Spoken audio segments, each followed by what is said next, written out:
Marriage is no longer what it used. We have never expected so much of our romantic relationships as we do today in the West. It seems like a lot of pressure. It's an enormous amount of pressure. And with you and me together, we are going to create best friends, romantic partners, lovers, confidants, parents, intellectual eagles, Business partners, career coaches, I mean, you name it. And I'm like, seriously? One person for everything? One person instead of a whole village? So that's the first. We now have such unrealistic expectations. And with the divorce rate that we have, what's the rate at right now? about 50 on first and 65 on second. 65 on second, wow. It's not good. Right. It's really, it costs a lot of money. It's not good for the health. I mean, it's just like, it's not good for the jobs. It's like... It's no wonder that divorce rates are so high. Statistics says about 50% of marriages end in divorce. I don't know how much marriages go on in Esaba, but if it was in Lagos today, Saturday morning, there will be weddings everywhere. This means among the 30, 50, I don't know how many weddings that will happen in Esaba today. Half of those marriages, 50% of them statistically will not work. When faced with such a crisis, what should we do?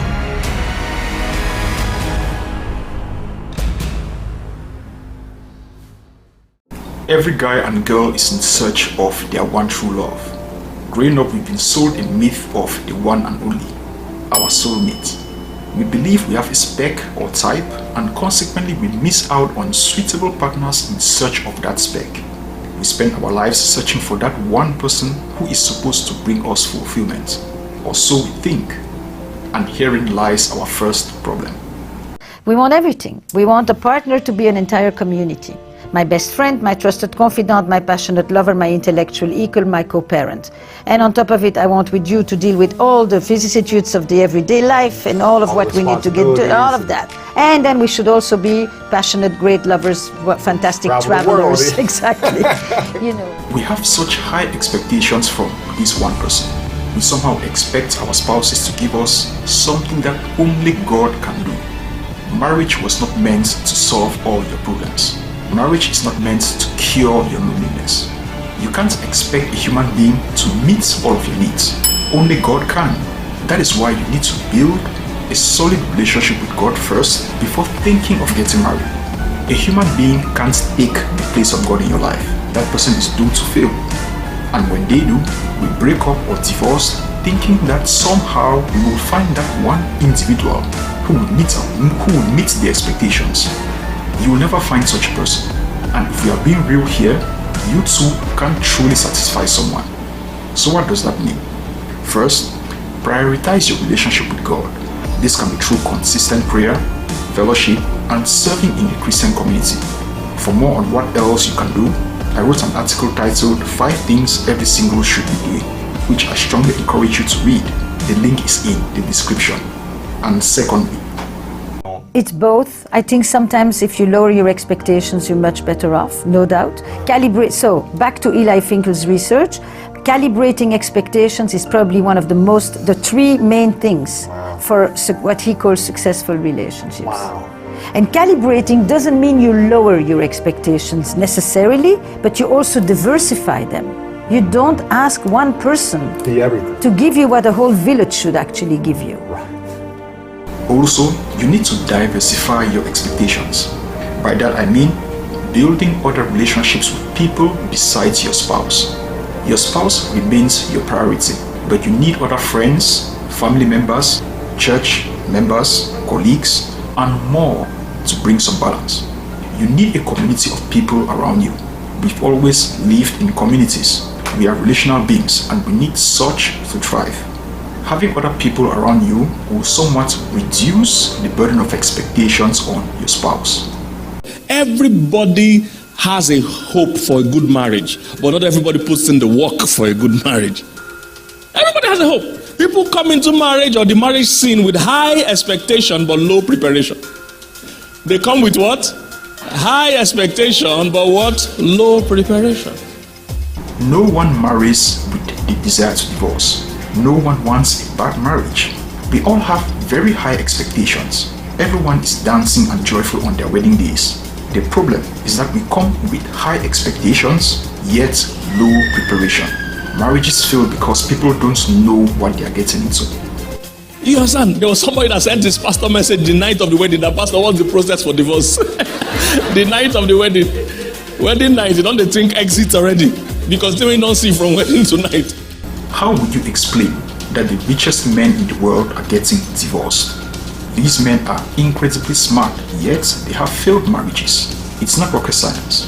They just weren't prepared. They didn't invest in learning about marriage. They took it for granted. And that is a common mistake we tend to make. You need to invest in learning about marriage. How many books have you read about marriage? How many tapes have you watched? Have you attended any relationship or marriage seminars? You need to invest time to do these things. Learning about marriage will increase your chances of success. You must have mentors. Nothing is hard in this life. You have somebody to coach you. Mentoring. Don't do anything without mentors. The first thing I did with my wife, the moment she agreed to marry me, I took her to Reverend Sam Adeyemi, took her to Reverend Victor Adeyemi, took her to my pastor, Pastor Abbas Oduwole, and I said, these are my mentors. Feel free to report me at any time. As a man, that's one of the securities you must give your wife or woman. You must let her know you too are submitted to somebody. How do you tell somebody to submit to you when you are not submitted to anybody? You can greatly increase your chances of success at anything if you have someone guiding you. You don't have to do it alone.